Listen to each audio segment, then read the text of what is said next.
Welcome to the Deep Dive. Today, we're tackling something pretty fundamental, I think. How to get back some of your mental and emotional energy. Yeah, by figuring out what you actually can control versus what you, well, can't. Exactly. We're diving deep into the ideas behind the let them theory. It's framed as a really powerful tool for just navigating all the stuff coming at us every day. Right. And we're basing this discussion on Mel Robbins' book, The Let Them Theory.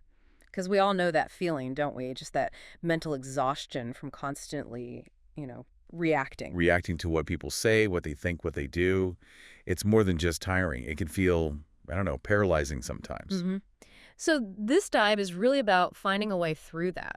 It's also kind of interesting how some of these core ideas came about. The book mentions her earlier concept, the 5-second rule, sort of burst out during a really vulnerable public moment. Yeah, an anxiety attack on stage, right? Right. And what's fascinating is how people connected with that rawness. And they started using the idea in all these different ways to tackle their own stuff. It really shows, I think, how much people are looking for practical ways to manage their inner world when the outer world feels overwhelming. Definitely. And that leads us right into the first pillar. Let them. Okay. It's basically deciding consciously to stop pouring your energy into things you can't really change, like other people's opinions, their feelings, their choices. It's like an energy audit for your brain. Sort of, yeah. Stop sending where you get no return. The book uses that prom night story with her son, which is just, so vivid. Oh, yeah. The whole thing with the corsage being wrong and the date maybe not being thrilled, and then the spontaneous taco stop in the pouring rain. Right. It's that classic example of trying desperately to control a situation, make it perfect, when it was never really yours to control in the first place. Makes you think how often we do that, Yeah. trying to manage outcomes that are just out there.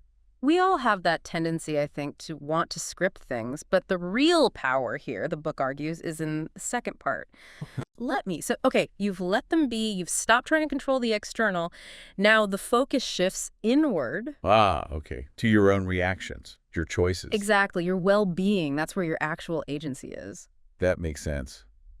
I found the story about her feeling left out by her friends going on a trip without her really hit home on this point. That instant reaction. What did I do wrong? Why wasn't I included? You start questioning yourself. It's a downward spiral, isn't it? Yeah. And totally exhausting. Totally. But applying the theory helped her break that.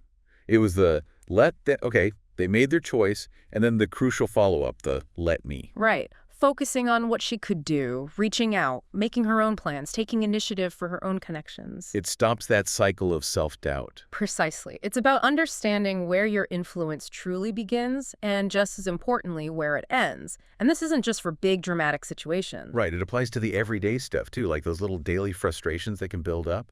Yeah, think about being stuck in a super slow checkout line. Or, someone nearby having a really loud phone call in public. Ugh, yes. Yeah. You can't make the cashier faster. You can't make the person quieter. You can't. And that feeling of frustration, it's almost automatic, isn't it? It just bubbles up. But the book mentions Dr. Aditi's work, suggesting that consciously saying, let them, that's acknowledging you can't change it. Okay. And then immediately following with, let me, maybe taking a deep breath. Refocusing. That can actually help regulate your nervous system. So like resetting that automatic stress response. Yeah.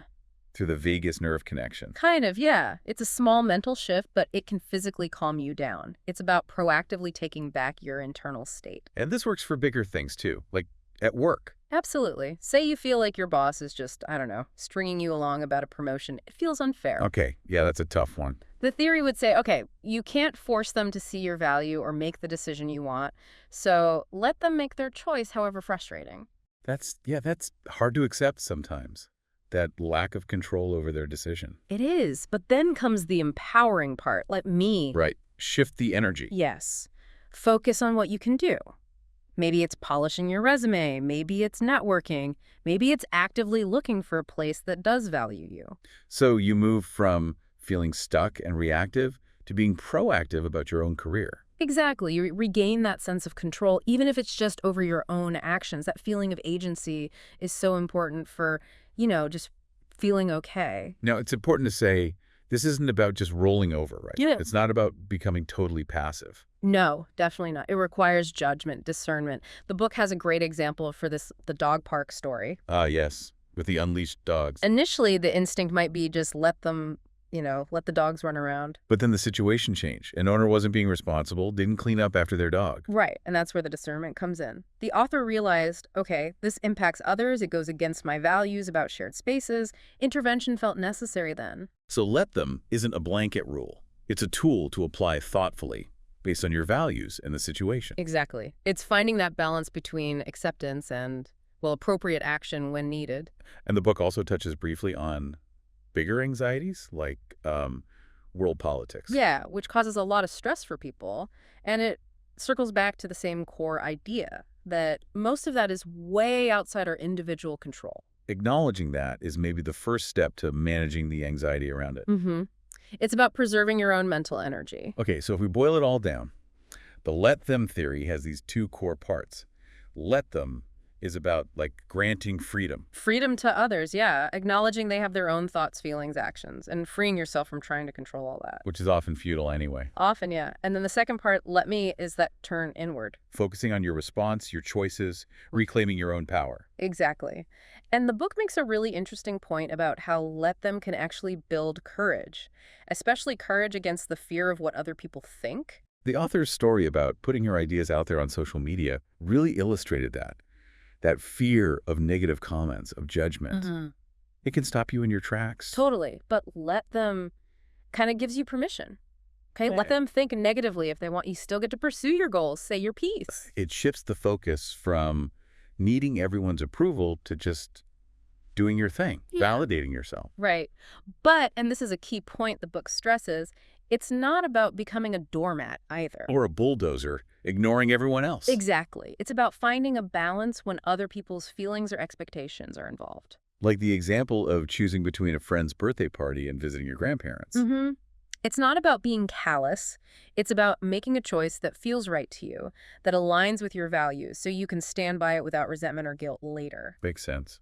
And what about family? That can be a real minefield of expectations. Oh, definitely. The theory talks about navigating family dynamics where opinions often run deep and clash.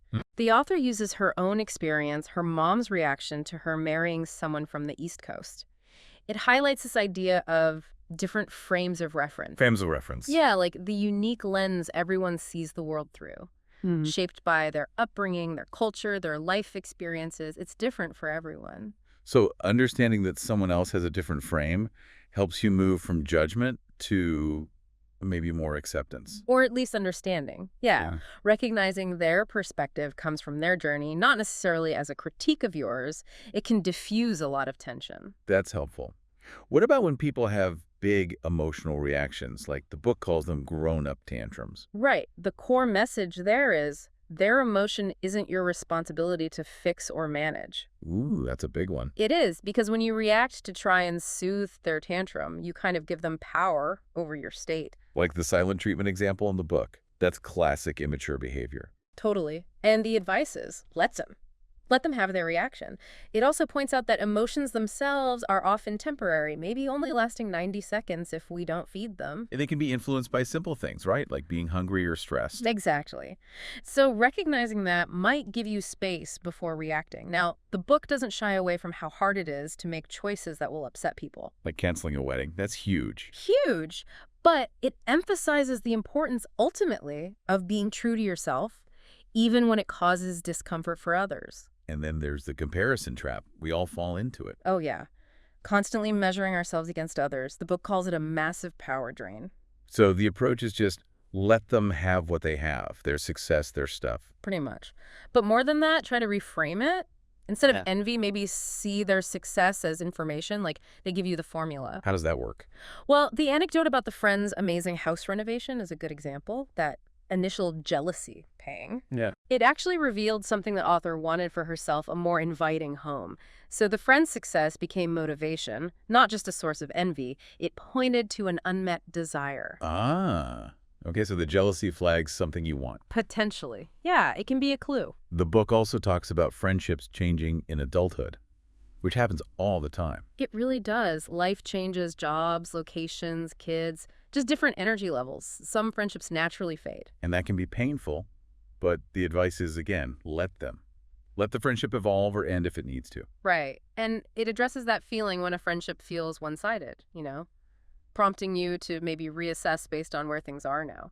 But it's not just about letting go. There's a let me here too, isn't there? Absolutely. The let me is about actively creating connection. The book really encourages going first. Like reaching out, Yeah. making the effort to build new friendships or nurture existing ones. Exactly. Building your community wherever you are in life, it has huge benefits for well-being. Okay, what about when you really want someone else to change? A partner, a family member. The classic struggle. The book explains why just pushing someone rarely works. People need to feel they have control, autonomy. So nagging backfires. Pretty much, yeah. Instead, it talks about social contagion. Basically, modeling the behavior you want to see. Your actions are often more influential than your words. Lead by example. Right. And it offers a specific tool, too, the ABC loop. ABC loop. Yeah. A for apologize or ask genuinely. B for back off and observe, give them space. C for celebrate any positive change, however small. So it's less pressure, more creating space for them to choose change with open-ended questions. Exactly. Fostering self-motivation rather than resistance. That sounds subtle, but maybe more effective. Perhaps. Now, what about helping people who are really struggling? Yeah, the instinct is often to jump in and fix things for them, rescue them. Right. But the book cautions against over-rescuing. It can actually stop them from finding their own strength and solutions. Like preventing them from learning the lesson? Kind of. It references experts like Dr. Waldinger on learning from life's difficulties and Dr. Marks on how sometimes people avoid dealing with things like anxiety. So the goal is support, not solving. Exactly. Support them, be there, but let them face the natural consequences sometimes. This even applies to things like financial boundaries with adult kids. It's tough love, maybe. Okay, let's shift gears slightly. Finding love. Dating. It's tricky these days. Understatement. The advice here aligns with the core theory. Be authentic. Let me be me. Don't pretend to be someone you're not. And be discerning. Say no to the wrong fits. Right. And pay attention to actions, not just words. If someone's genuinely interested, their behavior will show it. So let their behavior be the clear message. No more decoding mixed signals for hours. Hopefully less, yeah. Actions tend to speak louder. And for committed relationships, when you're already partnered. The book stresses it takes two. Both partners have to want it to work and be willing to put in the effort. And you shouldn't compromise your core values. Definitely not. The ABC loop can be useful here, too, for navigating conflict. And there's this concept called the deal breaker decision. Deal breaker decision. Yeah. D is for decide. Can you truly accept this ongoing issue or not? E is for end. End the complaining about it if you accept it, or end the relationship if you can't. Wow, that's direct. It is. It's about taking responsibility for your choice. And it acknowledges research, like Gottman's, that some problems in relationships are basically unsolvable. You manage them or you don't. What about heartbreak? When a relationship does end? The book offers real compassion there. Let me grieve. Allow yourself to feel the pain. And it gives some practical research-backed tips for healing. Things like no contact with the ex, filling your calendar proactively, taking on a new challenge to refocus your energy, and consciously reframing how you see your future. Okay, so through all these different areas, work, family, love, friendship, it seems like the theory always loops back to something central. It really does. It guides you back to the most important relationship you have. The one with yourself. Exactly. The ability to build great relationships out there starts in here. With self-compassion, with respecting your own boundaries, with giving yourself permission to chase your dreams without needing everyone else to sign off. So it's let them be them, so you can finally let me be me. That's the heart of it. The book ends with this really nice analogy, doesn't it? Yeah, the ever-changing sky. You can't control the weather, the external events, other people's actions. It's going to do what it's going to do. But you can control your response, how you navigate it, your internal state. Exactly. Yeah. And it asks you to think about the cost. What's the cost of constantly fighting reality? Of not letting yourself pursue what you want because you're worried about them? It suggests taking back your power is actually liberating, focusing on what you can control. It really frames it as stepping into freedom. So the final question for you, the listener, is really, Are you ready? Ready to step into your let me era? It's an invitation, really, to focus your energy where it matters most, on you.